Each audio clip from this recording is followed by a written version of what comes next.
3號強風信號生效，強烈熱帶風暴韋柏逼近本港。天文台會喺凌晨12點20分改發8號烈風或暴風信號，並且會喺8號信號生效前大約2個鐘發出預警8號特別告示。天文台會視乎韋柏同香港嘅距離，韋柏會唔會進一步增強為颱風，以及本地風力變化，評估聽朝係咪仲需要改發更高嘅熱帶氣旋警告信號。天文台話，隨住韋柏靠近廣東沿岸，本港風勢將會增強，漸轉有頻密狂風大驟雨同雷暴。韋柏會喺聽日頗為接近珠江口一帶，預料本港風勢會達到烈風至到暴風程度。預料聽日日間天氣持續惡劣，海有巨浪同湧浪。受風暴潮影響，沿岸低窪地區聽朝可能出現水浸。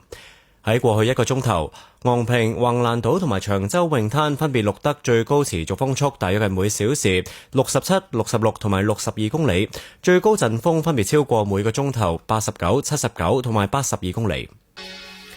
3號強風信號現正生效，本港今晚同聽日天氣預測，吹強風程度北至東北風，聽日風勢顯著增強至到烈風程度，沿岸同高地吹暴風，漸轉吹東至東南風。密雲有頻密狂風大驟雨同雷暴，海有巨浪同湧浪。聽日氣溫介乎26至29度。展望星期一仍然有狂風大驟雨同雷暴，初時離岸同高地達烈風程度，風勢逐漸減弱，隨後2-3日有驟雨。